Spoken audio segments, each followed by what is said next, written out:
I think Almeida is in a good spot. I mean, he said himself that he feels great. Ayuso also said that, and actually Jay Vine also said in one of his interviews that Almeida is on great form. So, I mean, having those two teammates say that publicly means that within the team, they know that Almeida is in great shape.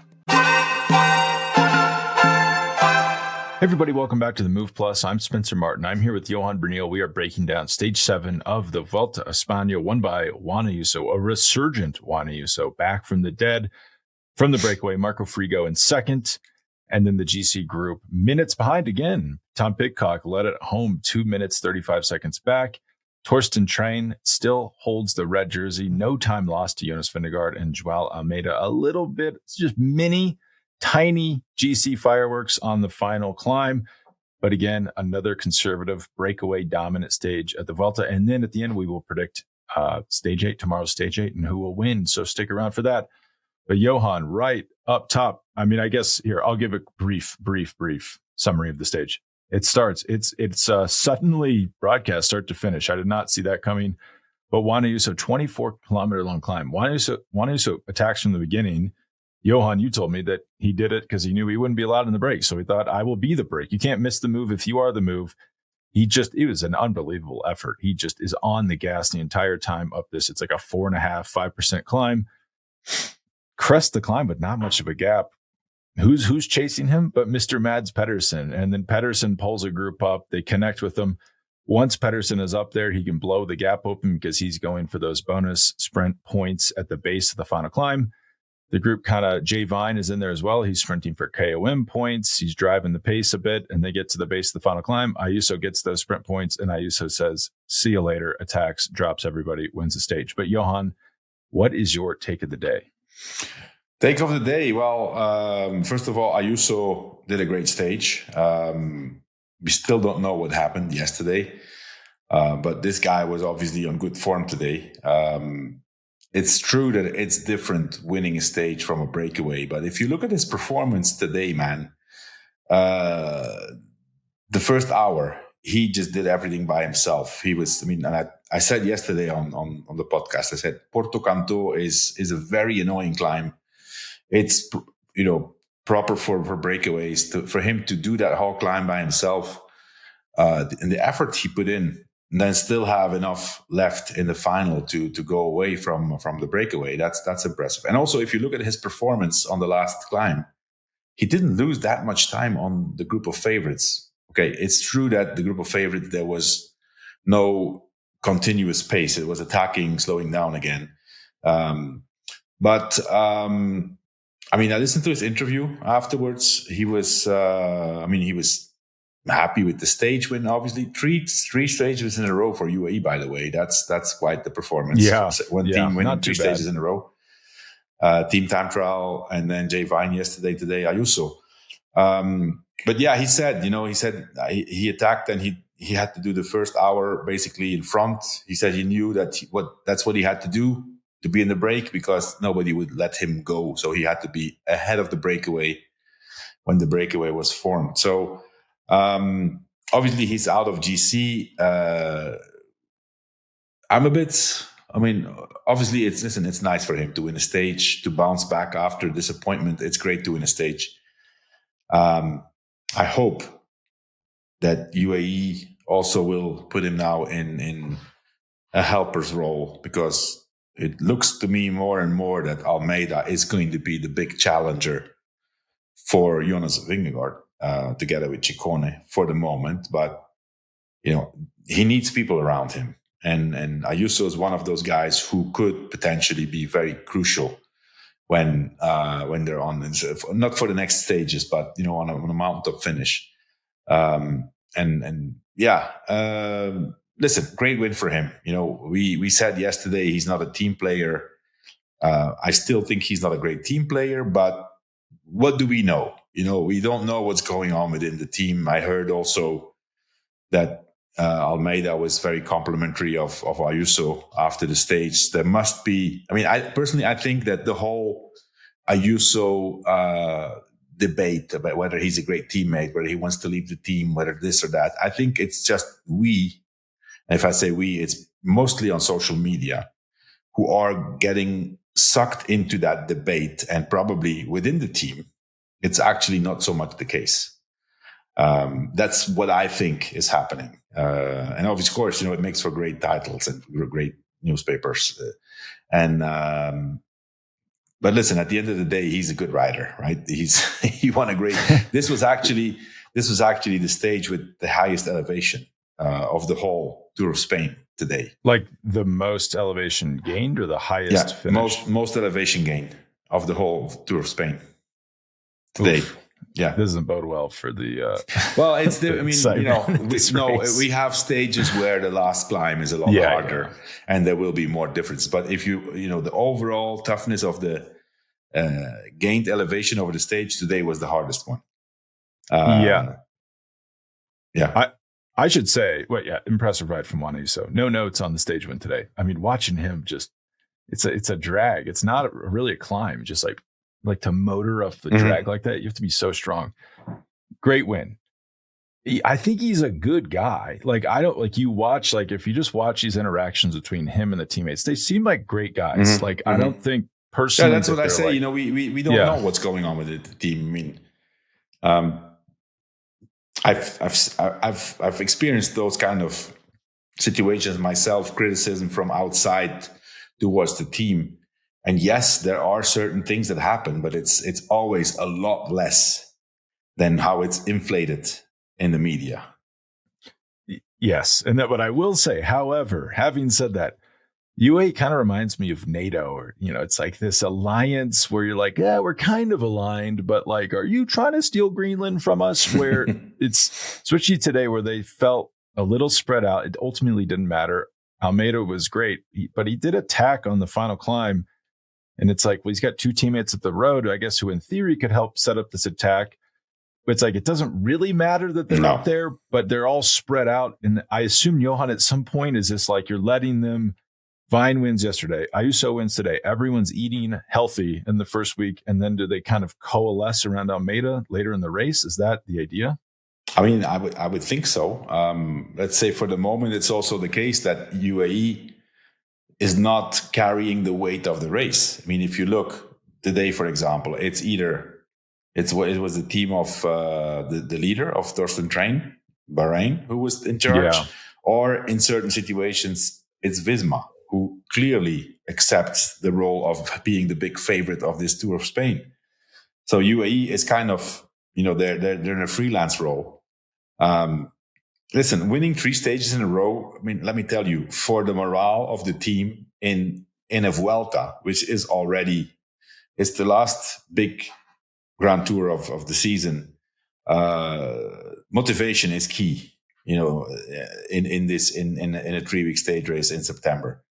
So, I mean, any team that would win 3 stages in a Grand Tour is already super happy. And we're in week 1. They won 3 stages. So from now on, 7. Let me tell you, the ambience at the dinner table at UAE is through the roof. I mean, we can say whatever we want about UAE, and they're not riding together. This guy's not a good teammate. I mean, the laughs and the ambience at the team dinner is amazing. Yeah, I think I keep repeating this throughout the year, but the vibes have got to be good. Do not underestimate the vibes. There is something to be said for that. Just go out, get these wins. Everyone's feeling up, motivated. We also should mention Jay Vine leading the KOM, probably will win the KOM if he really wants to. That I would assume this all takes pressure off Almeida. Is that correct? Like, you just keep winning stages. It's like, now it's not like, kind of Visma at times of the tour. It does feel like they're all staring at you, and it's like, you're going to win this because we've all sacrificed a lot. That's the case. I mean, I don't think Almeida has any pressure. It's just up to him to be good in the hard uphill finishes and in the time trial. But as a team, they don't have the pressure. I mean, they don't have they're the best team in the world. They won the tour. They have no pressure. Whatever they do, it's going to be fine. Of course, they want to win this, but it's not like, dead or alive, right? So yeah, I mean, I think Almeida is in a good spot. I mean, he said himself that he feels great. Ayuso also said that, and actually Jay Vine also said in one of his interviews that Almeida is on great form. So I mean, having those two teammates say that publicly means that within the team they know that Almeida is in great shape. He looks amazing. Yeah. Yeah. He also said that he expected the last climb to be harder, which also tells you that, hey, I'm feeling good. Because you know, let's be honest, the last climb there was a lot of riders together still. Mainly because it slowed down a bit and they were looking at each other, but it was basically a small bunch sprint on top. Yeah. Well, let's take a quick ad break, and then I have a few questions for you about that funnel climb, a few things we saw. We'll be right back. Everybody, this episode is brought to you by Caldera Lab. Guys, wouldn't you like to look a little bit younger? Maybe get a few more compliments on your skin, or just feel more confident when you look in the mirror? That's exactly what Caldera Lab is here for. Their high-performance skincare is designed specifically for men, simple, effective, and backed by science. In a consumer study, 100% of men said their skin looks smoother and healthier after using it. You'd have to be a fool not to use it after that. They have a couple powerhouse products, but my favorite are the Good, which is an award-winning serum with 27 active botanicals and 3.4 million antioxidant units. That's a lot. They also have the Eye Serum, which reduces the look of tired eyes, dark circles, and puffiness, so you look well-rested even when you're not. That's key for me waking up for these early Vuelta stages. And the Base Layer, a nutrient-rich moisturizer with plant stem cells and snow mushroom extract for deep hydration, fast absorption, and no greasy shine. It's great for your face. Also good for those legs after you shave them. If you're trying to get those legs shaved for the cycling, make sure you use the Base Layer. Skincare does not have to be complicated, but it should be good. Upgrade your routine with Caldera Lab and see the difference for yourself.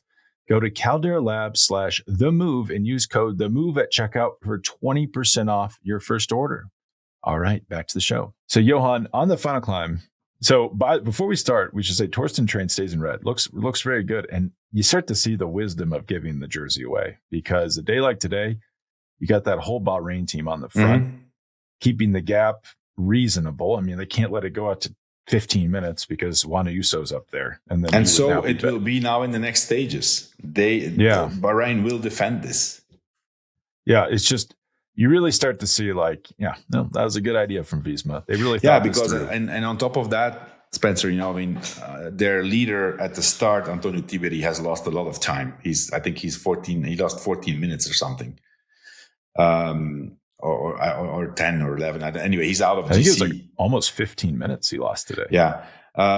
So obviously that's their goal now. Also, I mean, they're going to hang on as long as they can. And this guy, I mean, he's riding pretty well. I mean, he can. I mean, he's not going to be on the podium. I don't think so, but he could be up there. He could be 5th, 6th, 7th. Who knows? I mean, this guy's discovering himself. Today he did a great climb. Really good climb. Looked very good. Also, we have to say though, today's climb is nothing compared to the steep, hard climbs that they're going to face in the second part of the Vuelta. I have a question for you on that. I've been thinking about. We've been talking. Everyone's talking about these climbs. But what happens on really steep climbs when people are close to the same fitness? You actually don't see big gaps. No, you don't. No, you don't. Think of the last time we went to the Angliru. We didn't. Vingegaard finished with Roglic, correct? And Kuss was not that far behind. Correct. Yeah. Yeah. So it does make me wonder. I mean, I think Torstein Træen probably will get dropped on those climbs. I don't think he'll be there. For sure. He will. These riders that are close to the same level, it can be hard to actually pull out a lot of time on these ultra steep finishes. Yeah.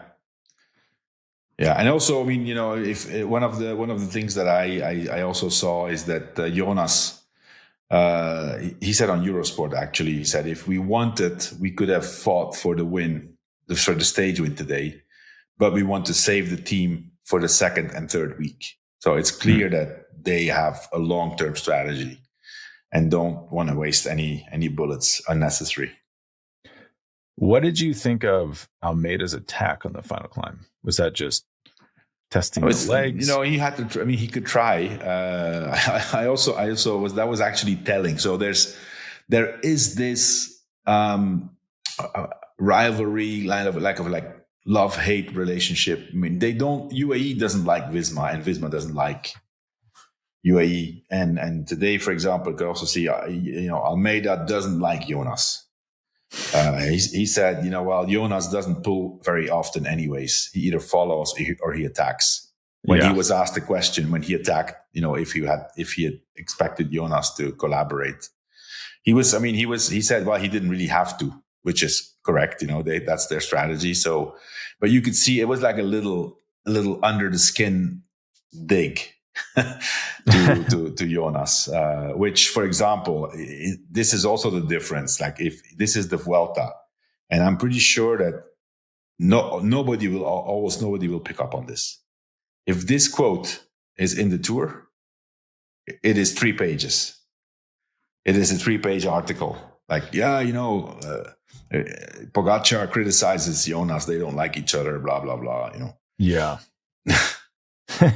It is. I mean, there was, maybe he's past this, but like old Almeida, like potentially gets dropped on those steep sections and then has to chase back on. So like when he's going like that, I'm like, yeah, maybe that's good. Like he rides his own pace. Maybe his own pace is fast right now. Go ahead and do it. And then I have another question for you. He gets pulled in. Vingegaard's sitting on the wheel. He's not going anywhere. He sits up. Sepp Kuss, who was dropped by the initial surge, comes back on with Egan Bernal on his wheel and then attacks.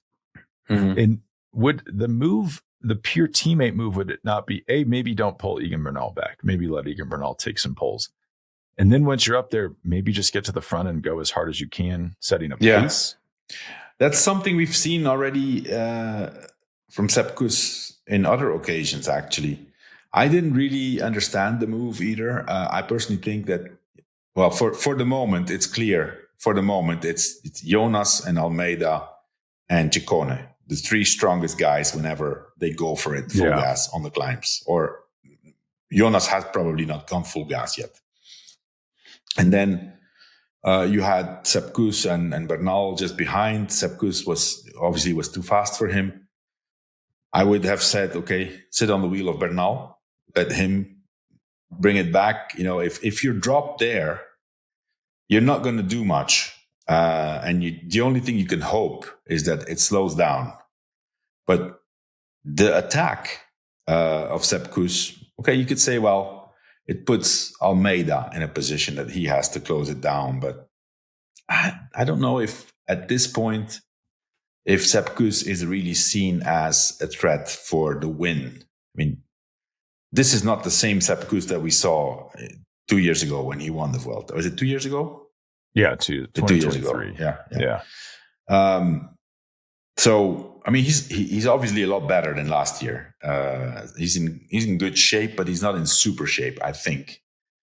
I would say, I think the same, Spencer.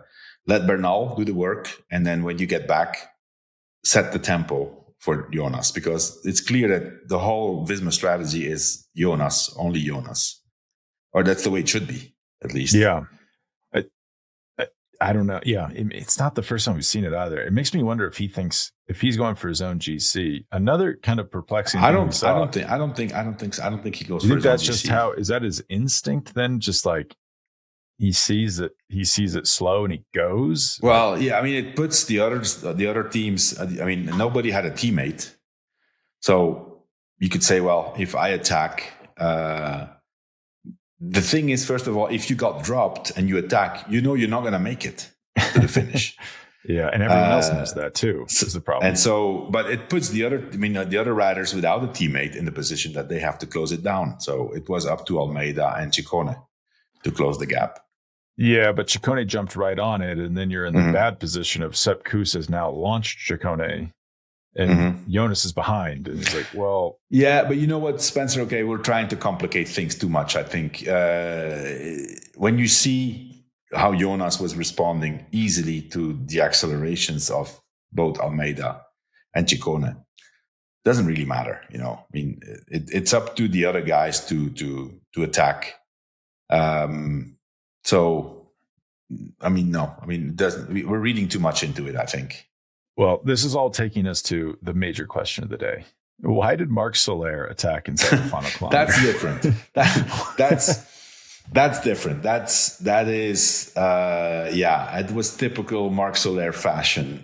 First of all, listen, to his credit, amazing lead out, or setting the tempo in typical Marc Soler style for João Almeida. He went faster and faster, and Almeida attacked. Normally you would say, okay, he's done. Marc Soler is never done. He and definitely not in the Vuelta. He just keeps going.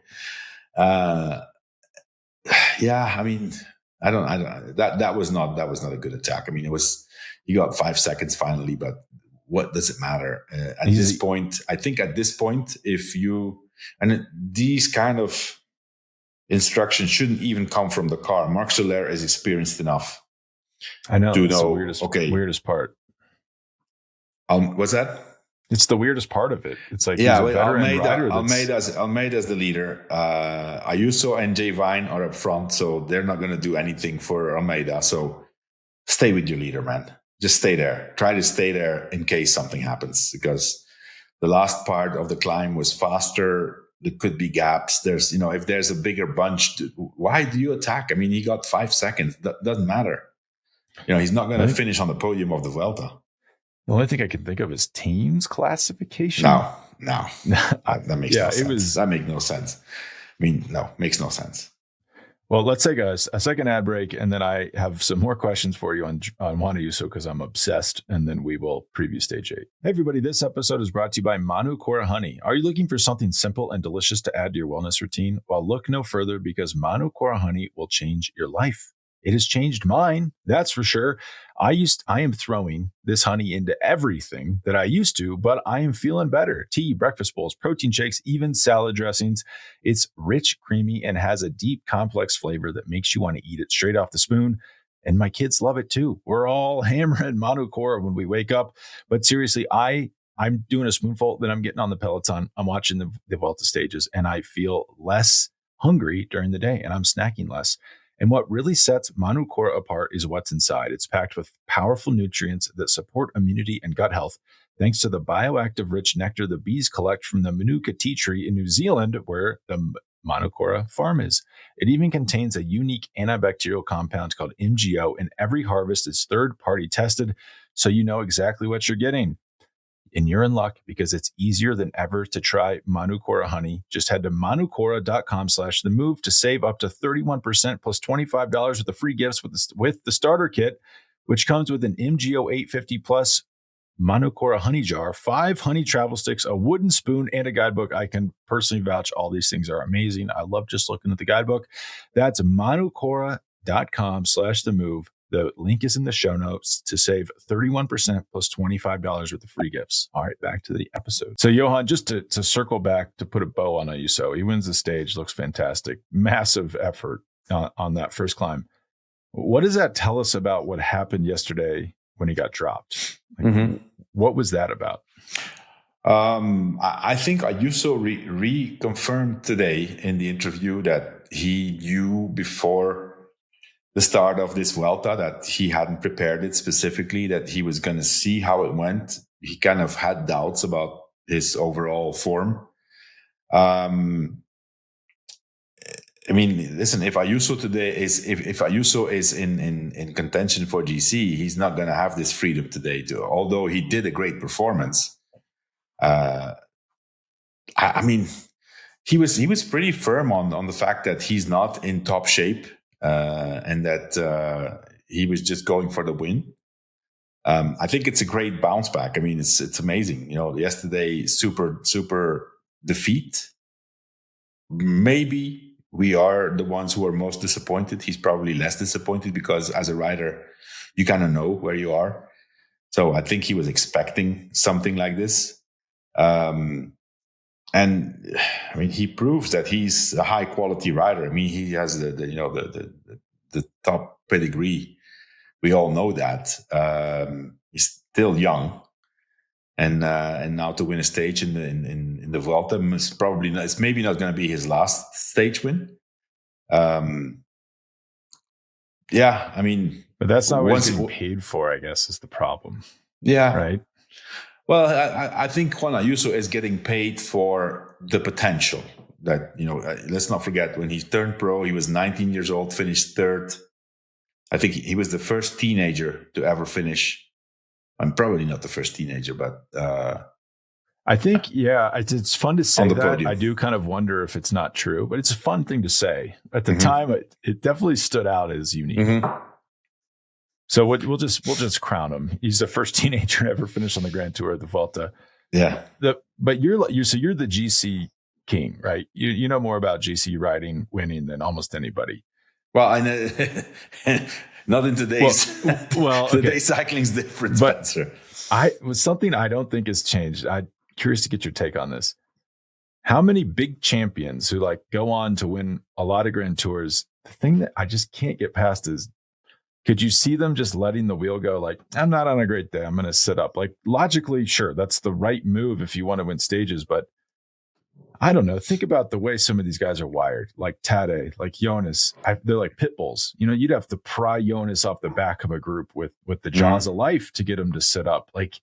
I just kind of worry about that getting ingrained in someone's mentality of it's hard, I'm going to sit up. Because once that disease is in your head, it can be very hard to get it out. That's what concerns me the most. That's true. It has happened. I mean, not because he's Belgian, but we've seen something similar with Remco Evenepoel now and then. The same Vuelta at the Tour a little bit. So listen, these guys, and Juan Ayuso is the perfect example. I mean, this guy has been winning everything since he started riding a bike. Everything.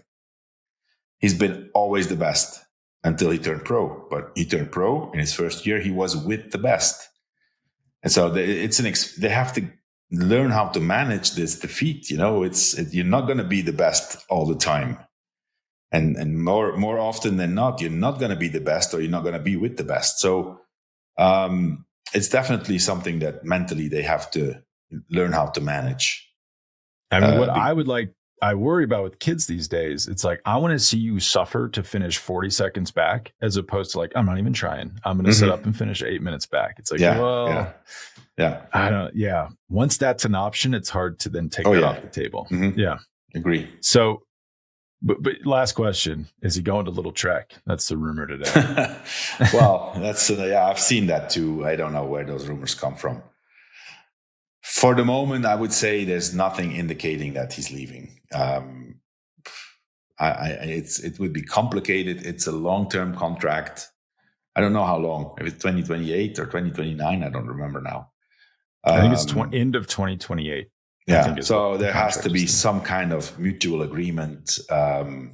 Never say never. Nowadays, we see that long-term contracts get resolved sometimes. But first and foremost, guys, I mean, just don't sign 5-year deals. If you it's sign 2-year deals, whatever, or 3-year deals, but not 5-year deals. I mean, and the team's the same. Why would you sign somebody 5 years if you know that the managers, the agents are around it already like sharks?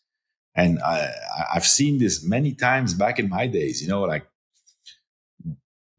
agents offering guys, they just signed a new deal, and after the first year, we talk about riders, and what about this? I say, what about this guy? Yeah, we signed a 3-year deal, but we can talk about it. No, you can't talk about it. You signed 3 years. I mean, why would you then talk about him? So it's the rider, it's the agent, even the teams. I mean, the fact that teams are looking at riders who still have contracts, it's an open market basically, and there's always a possibility to find a solution. So don't sign 5-year deals. Well, I guess if you're the team, even if the rider leaves, you usually get a nice chunk of change. So that's true. Yeah. That's why you would do it. I mean, but this is not just an issue in cycling. We're seeing Newcastle like their best player is sitting out because he wants to leave the team, even though he has a contract. And like the team, but the money's different in football and soccer, Spencer. It's not the same. Yeah, well, they rumored the buyout for Juan Ayuso was 100 million euros. Well, so listen, that that's is getting up. That is it is a rumor I've heard. I don't know if it's true. I wouldn't exclude it, but let me tell you. I mean, and I'm not a lawyer. Take this to court. That buyout's never going to be 100 million. There's no way. This is, yeah. There's the sporting regulations, and then there's the civil courts, the normal court of law, and in a free market, in a commercial law, this doesn't stand a chance. I think 100 million. It does make me wonder if soccer teams should be selling all their best players right now, because eventually someone's going to challenge that in court, and it's not going to hold up, and it's going to mean all these big footballers can just leave. Mm-hmm. So I do wonder about the implications of that. But let's preview tomorrow's stage 8, a real cracker.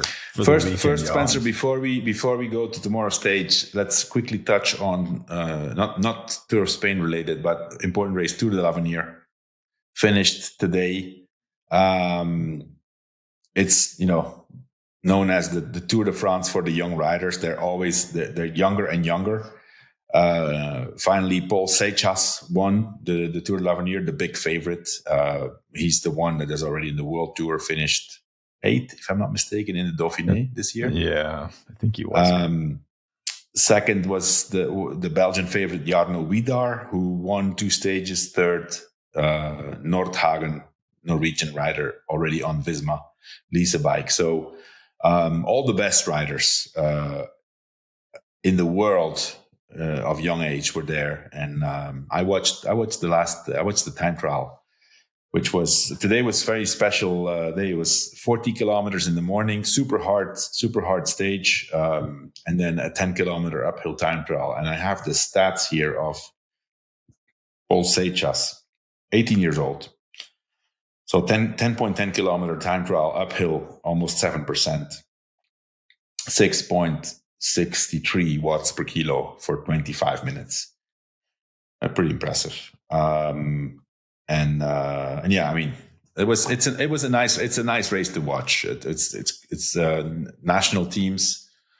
Who else was up there? Lorenzo Finn was up there. He was also one of the best riders in the world. And then there's this young Ecuadorian rider who's already now on the development team of UAE, is Mateo Ramirez.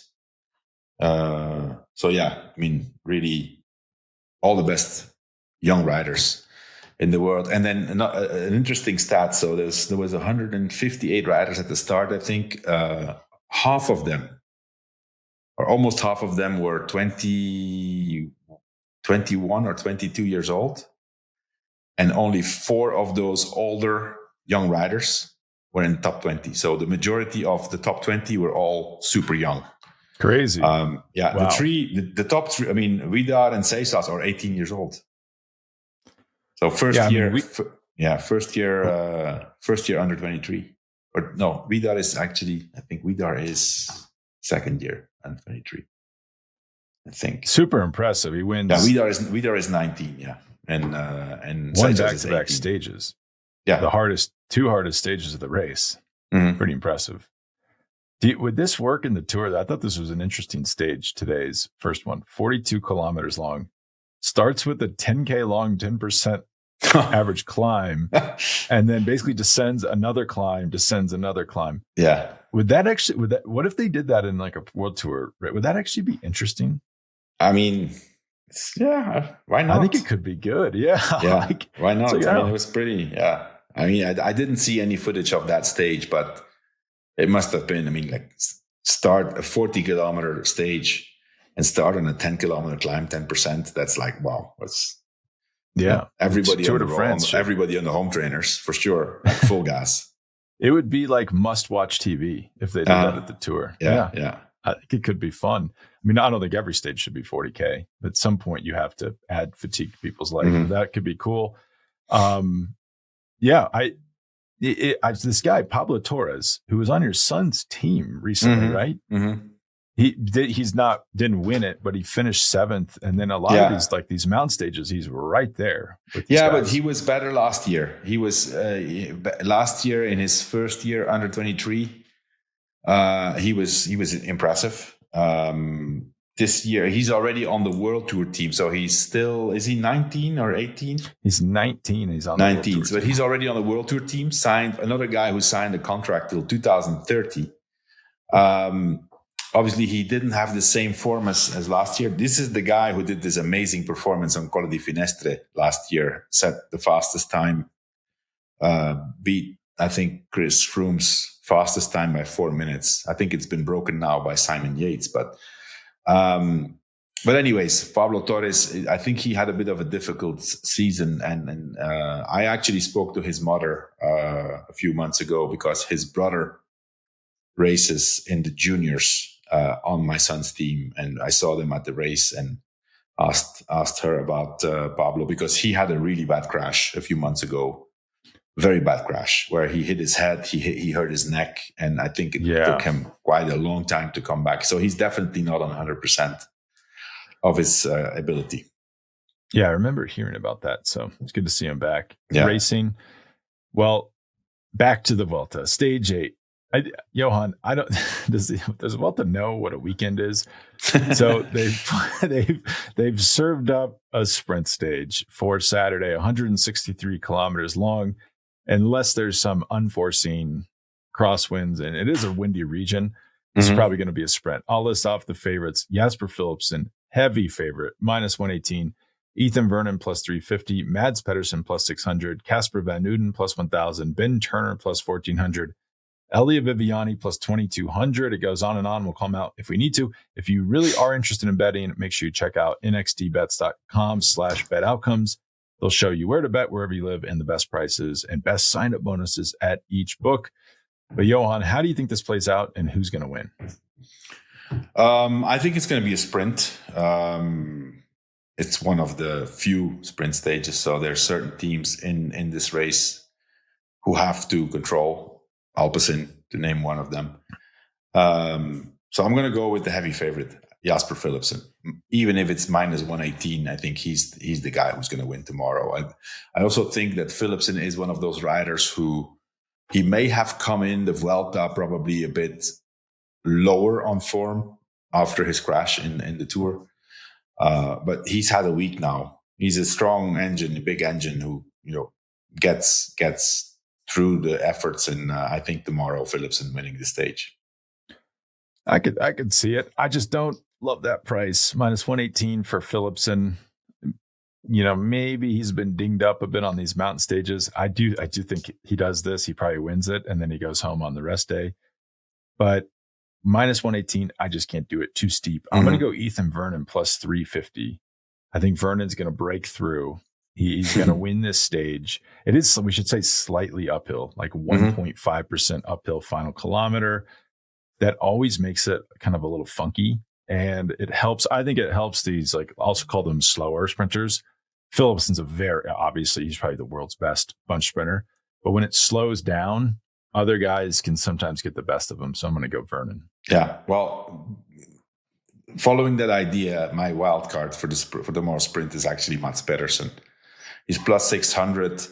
1.5% falls flat uphill, so it's a slower speed. He looks to be coming under full steam now. Today he was amazingly strong.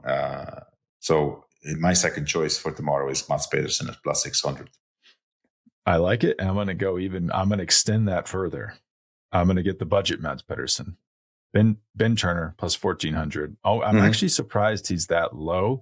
I actually got him at +1,600 on FanDuel right before we recorded this, so I've already bet on him. I'm going to go him to win, to double up. The team will be behind him. It's just he's really impressed me over the last few months. I think Ben Turner could get a second stage win here. Okay, good. I like it. And here's two bets. I'm curious. I might just bet on these right now.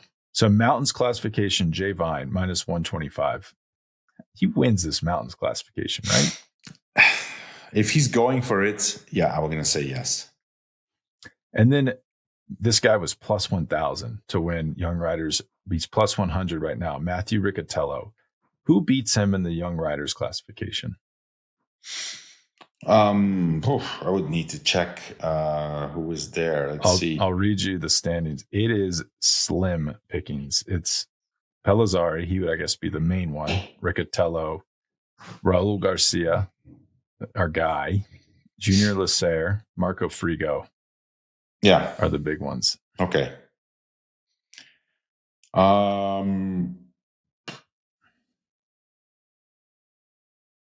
I think it's going to be either Riccatello or Junior Lasser. Interesting. And he got time in that breakaway yesterday. Who, Lasser? Yeah. Was he? I think he was up there. Mm. Wait, no, maybe not. No, I don't think so. I think he was. He's just doing. I'm thinking of Louis Vivarca. Yeah, wow. Yeah. But I think, Lasser looks good.